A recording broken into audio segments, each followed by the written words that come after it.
Wow, wow, wow, wow, wow. What a finish to the game. People, I'm lost for words. I thought they did it. I thought Liverpool did it. But Harrison Reed coming through with an absolute screamer, absolute banger to get at least a point for the Fulham guys. And Liverpool fail to win another game this season. Welcome back to the Football Terrace, ladies and gentlemen. This is the full fan highlights. We are here reacting to Liverpool 2, Fulham 2, Fulham 2, Liverpool 2. Wow, I can't believe it. Words cannot describe. Listen, when you have a last minute goal, when you get a last minute winner, you as a fan are like, yes, like we've done it. It's all good. There is no way the opposition can come and score now.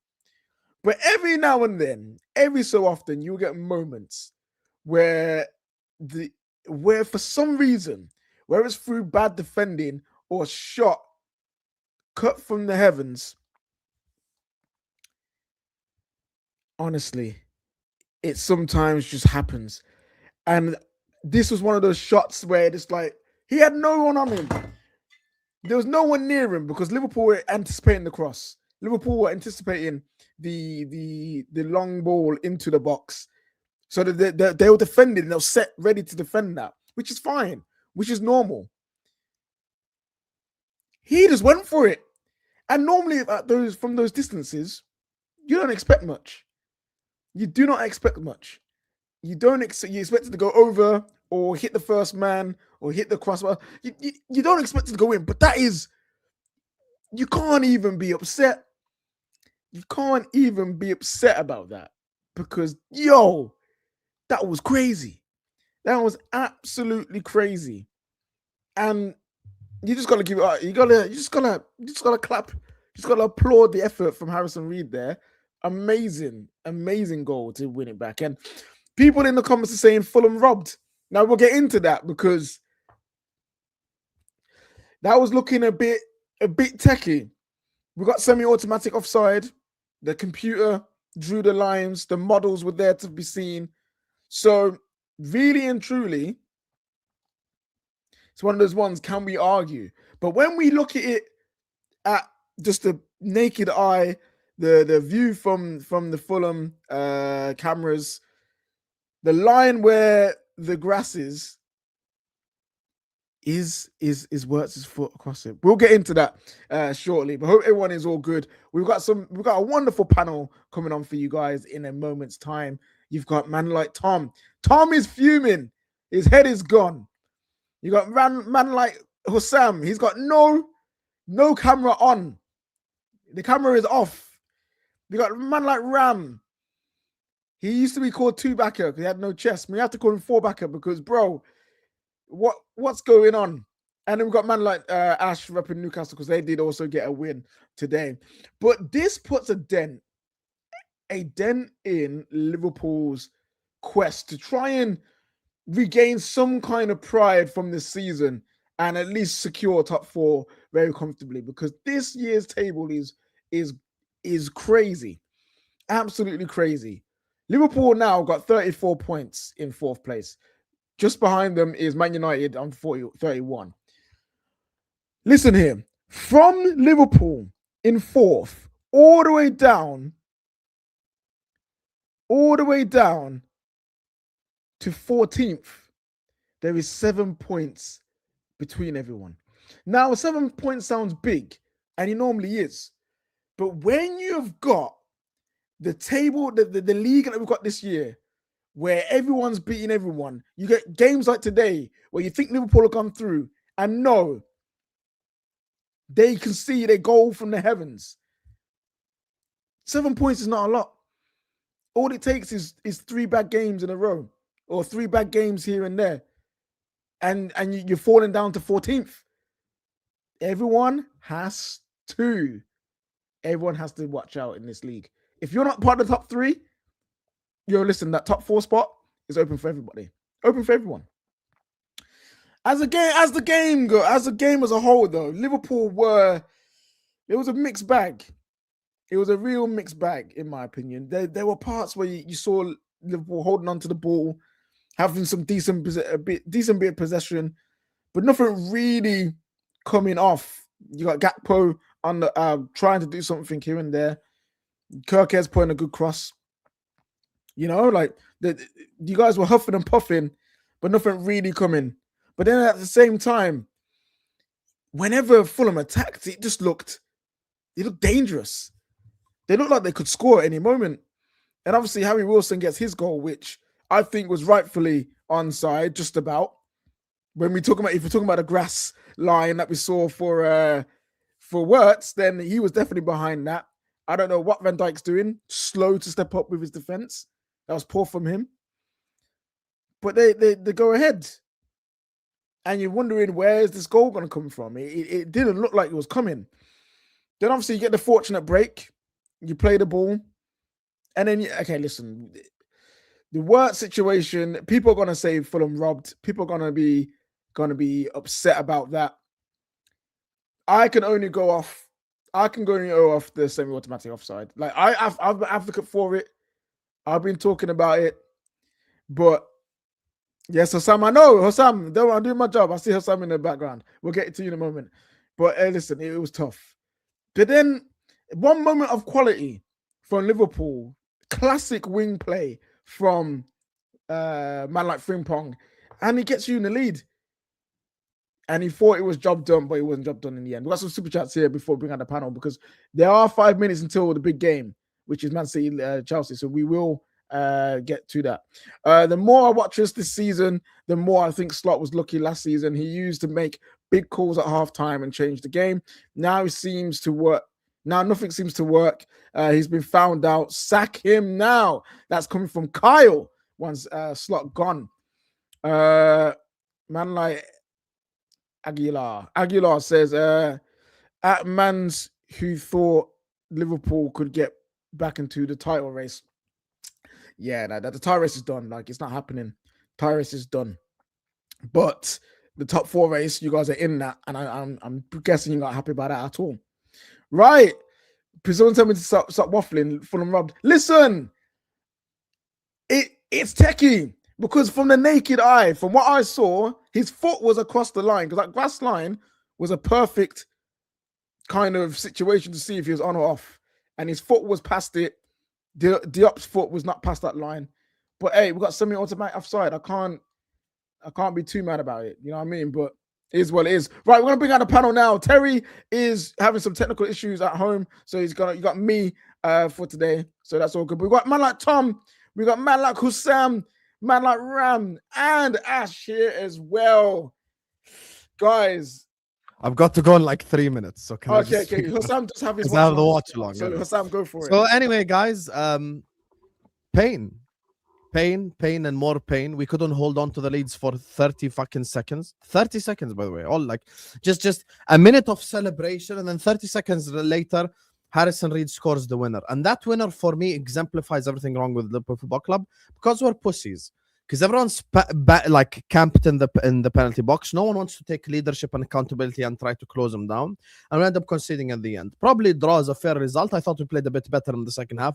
Don't know why he takes off Florian Wirtz. Don't tell me what this injury and he's recovering from injury. Fuck all that. Keep him on the pitch. He's a danger man. Frimpong took him so long to bring him on. I do not know why. I don't know how some players survived 90 minutes on the football pitch. I think his substitutions are making us worse. I think we're indecisive when it comes to substitutions. I think we're indecisive when it comes to decision making. I don't think we're making the right decisions in terms of like applying ourselves on the football pitch, and this is the results of it. I think Liverpool Football Club now at this moment in time, I think we are all bored, meaning me, Tom, Ram, and everyone just come here every week, say the same shit over and over and over again. Tactical errors, setting up errors, all these things. Like once again today, lack of width. He sits there in the press conference and he says Chiesa's our backup striker, and the first time the technique is injured, he plays fucking Cody Gakpo up top instead of Federico Chiesa. Could have just played Gakpo on the left and Chiesa up top and played Wirtz in the fucking 10, and rested one of the midfielders. But this is the worst unbeaten run in history of unbeaten runs in football. This is the worst unbeaten run in history of unbeaten runs in football. We've had like one good win away at the San Siro, and the rest have all been mediocre club draws or lower league club draws. We suck right now. There's nothing changing until Baldy goes. The subs are making us worse game in, game out. Nothing's changing, in my opinion. And Liverpool Football Club, at this moment in time, need to make the hard decision and the tough decision to sack the guy because shit ain't getting better. And that's just the unfortunate truth of the matter. And for me, I'm in a position now where it just won't change. It just won't change because the players themselves lack belief. The players themselves don't believe in themselves.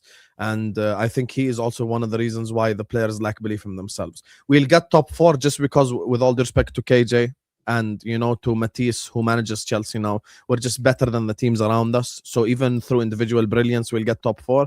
But other than that, like, there is nothing to look forward to this season. Champions League, you're having a laugh. FA Cup, good luck. Maybe if we draw 5 League One teams in a row, we might end up winning the FA Cup. So, yeah, we suck, guys. We suck. Hassan, fair enough there, having his say. Tom, outside of the wonder goal, what were you unhappy with this Liverpool performance? The better question will be, what am I happy with? What are you happy with? Go for Nothing. We don't play good football. I don't enjoy watching our games. We have less points than Wolves in 2026, and we've played an extra fucking game than them. We've played more games than them in the year 2026, and we still have less points than the team who were on track to be the worst Premier League team of all time. This is what we're doing here. This is what we're doing. We do not attack well. We don't attack with tempo. We don't attack with intensity. We don't defend with intensity. We should have lost that game today. The goal, Happy Vert scored. It looked offside. I've seen all the photos of it. It looked offside to me. The second goal, the winner where he takes his shirt off and it wasn't a winner, again, relies on a decent cross from Frimpong and a mistake at the back. So for another game now, we have failed to create a good chance that didn't rely on a mistake from the opposition or a set piece. We've not scored a goal that didn't rely on a mistake or a set piece. How many times in this wonderful 8-game unbeaten run did that happen? We've got Arsenal next. You think that this game is going to be confident about that game? No, we're going to do fuck all against them. Wait, Tom, say that again. About today's... Because a couple of our goals were down to mistakes, right? The first one was a mistake because he runs into Bradley, and then the second one, Anderson, and the second one's a mistake because Anderson doesn't clear it. Yeah, all we do is score goals where the opposition give us the fucking ball. We don't have a style of play. We don't have patterns of play. We don't do anything fucking right. The manager doesn't do anything right. He doesn't do anything right. No part of his management of this team is correct. We are lucky that Harry Wilson's chip hit the bar. We are lucky Raul Jimenez didn't follow that in. People go, oh, how unlucky is that worldy goal? If you don't close him down, he's going to have a better chance of scoring, isn't he? We're all just stood there dicking our hands going, he's not scoring this, not scoring this. Oh, fuck. There it goes. 8-game unbeaten run. And my feelings towards the manager and the team have gotten worse every single game. Not like some people have unbeaten runs and they get better and better and they feel confidence coming. I've got worse. I feel less confident now than I did at the first game of that run. We play worse football. The manager's a little pussy. The players are little pussies. So many times a day, we sit there. No one's got a pair of bollocks on them to play a progressive pass, a line-breaking pass, to try and get us going. Try and start. It's all you.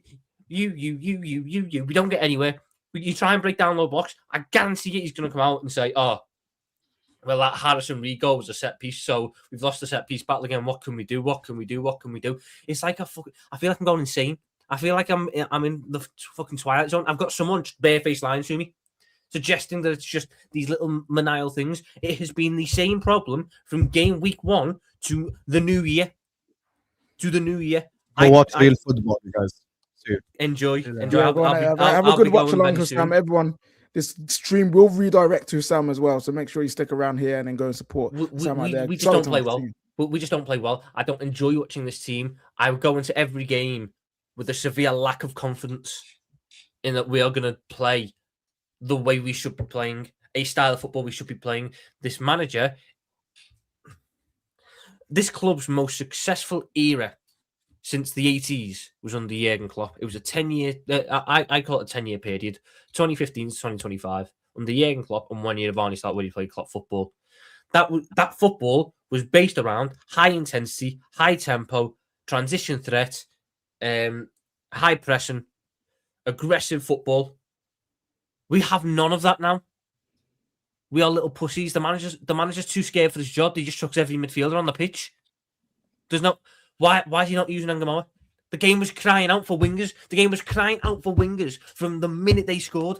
And he didn't bring on Rio. He brought on Casey to play up front, and he brought on Frimpong with 10 minutes ago. He's too scared to lose his job. He should lose his job anyway. We are 8 games unbeaten, and we should have lost at least 5 of them games probably. This is what we're doing here. And I'll get gaslit today, or I'll get gaslit tomorrow going, oh, look, it's all right. He's turned down. He's winning games. The only reason we are in an acceptable position is because you're a clown show in Manchester United and Chelsea's a clown show. In a serious league, we're nowhere near it. You know what's funny, Tom? It's just embarrassing. You know what's funny about that? Man United fans will say the same thing. If you were a bit more serious, if Newcastle would be a bit more serious, Chelsea, we wouldn't be there. I don't know about how Chelsea fans feel about their team and where their position. Maybe they feel like they deserve to be where they are. I know Newcastle fans are saying, listen, if the top teams were back to what they were doing and we had this season, would we be closer to them as we are now? So it's been a very weird season. Outside of the top 3, everyone's just been faffing about. But listen, Ram, I'll come to you in a bit, Ash, because I know you got your say on the offside as well. So we get to that, and then I'm going to go enjoy a game of football today. Big up you. All right, so Tom is out. Tom's. I need to cleanse my palate from that shit show I've just watched. I'll catch you in a bit, Tom. All right, so we've got the image here. So this is the image of the onside call. Now, as you can see there, it's a Diop's foot, and Wirtz in mid-air, staying in line with his foot. Okay, cool. But, however, when you see this image here, and you look at where the line of grass is next to Diop's foot, compared to where Wirtz's foot is, that is looking like it's offside. Now, I don't know how they record, when they record the semi-automatic offside. Is it when the ball is released? Is it a certain frame? You know what I mean? You can argue about that. But from the 2 images that we've seen, Ram, do you think you were fortunate to get that goal, or do you think everything's fine and that was a clear onside? I think we're fortunate. Because if you look at every camera angle that was given on Sky, if anyone watched on Sky, it looked off. It looked 100% off. If you look at the cut of the grass, you look at the lines and everything. The only issue I have is because I'm a massive advocate for AI technology with the offside rule. Like I've always said, it's a lot quicker, it's a lot more efficient. I've been a big advocate for it. So this is where it doesn't make any sense, because you look through those snapshots of every single goal, every single angle of the goal, it looks offside, but the AI says it's not, which is why I'm so confused. Were we fortunate for that? 100%. To me, I think it looked offside. Every angle that I saw, it looks offside. Maybe they got the wrong snapshot. They took the wrong snapshot, but you can't tell me that's not onside, man. You can't tell me that's onside. I'm sorry. Like, it's not. It just doesn't look onside.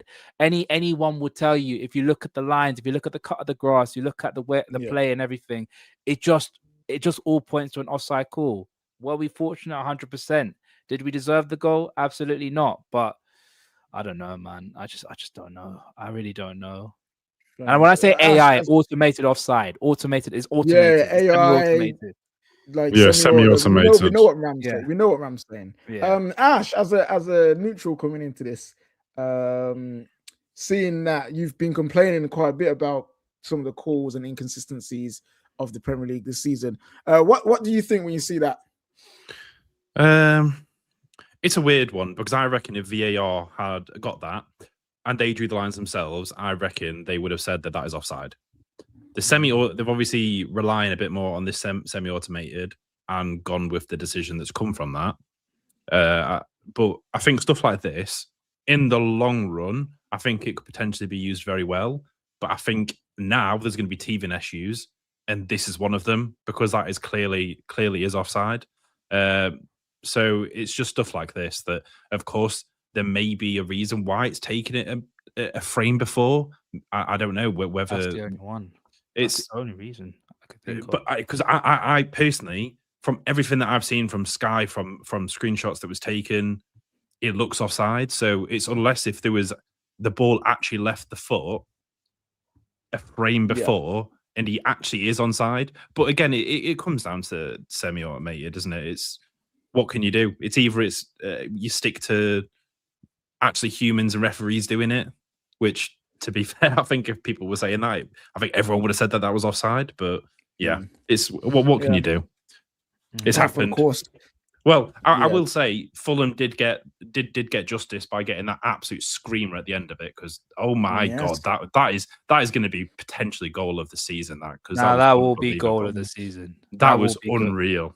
The technique, swerve, everything, just beautiful, and being the best. And obviously timing of it as well, the meaning of it as well. It was brilliant. So before we end the show, because we obviously the game's on, everyone wants to watch that, so we'll get to that. So, Ash, you're now in 9th, but you are 2 points behind Man United in 5th.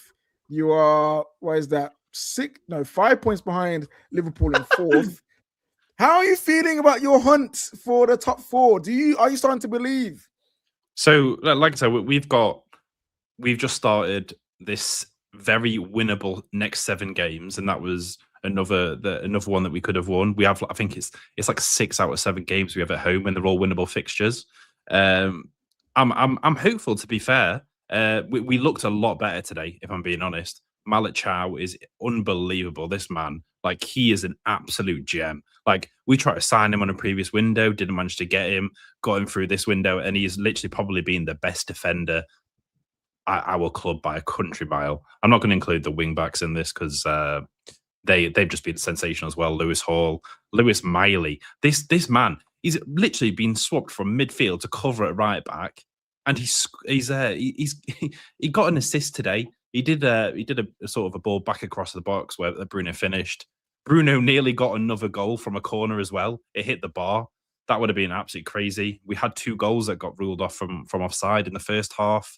And I am not going to lie to you guys. If you want to see something hilarious, I would have been kicking off. But basically, Joe Willock has been linked to 2 Premier League clubs, Crystal Palace and Leeds. He comes on at about the 90th minute, and he literally has an open goal. And he does the worst miss I potentially have ever seen in Premier League history. And this is against a club that he's potentially going to. So there's no way they're buying him after that, because, oh my God. But yeah, if that was like a draw at that point and he missed that, I would not have been able to come onto this match review or anything, because I would have had heart palpitations after that. Yeah, but yeah, we to be honest, we looked really good. Bruno started being a bit further up the pitch, and he's brought goals into his game. He's been scoring quite a bit this season, and he got another goal. So yeah, it's great to see. Worcester and Valdemar are having actual healthy competition for the striker role, and yeah, I don't think we're going to get 4th, to be honest. I think Villa, Liverpool, Man City and Arsenal have kind of, I think it's probably going to be the top 4 for them. We're going to have to probably try and go for the 5th.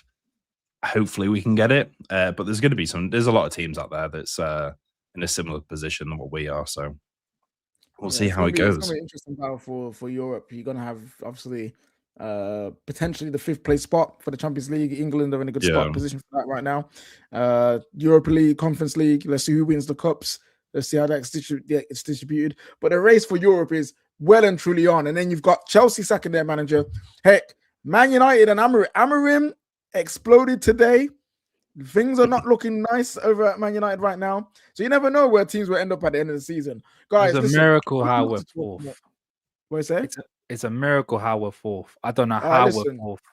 It's just it just shows how poor a lot of the big 6 teams have been this season, other than obviously the top 2. Like, it just shows how poor we've all been and how bad we are this season. It's because you've got losses, but you've got wins. You're not getting draws, really. That's Yeah, that's you the don't biggest draw a lot. difference. Now we're Man getting United close. got 8 wins and 7 draws. You've got 10 wins. But you have way more losses. But guys, listen, we gotta head out because this game is going on. So we want to make sure everyone gets to see that. Will Terry be here for the next show? We don't know. He's still trying to fix his issues at home. So hopefully we'll see him on later. Guys, you know what it is. Like the stream, comment on the comment section down below when the stream is done to say your thoughts. Remember to subscribe to the Football Terrace. We are on the road to 500k. So make sure you guys are subscribing if you're not subscribed right now. This stream is redirecting you to Hassam and his watch along of Man City versus Chelsea. Make sure you go over there and support our friend over there. Until next time, people, enjoy the rest of the football and have a good night.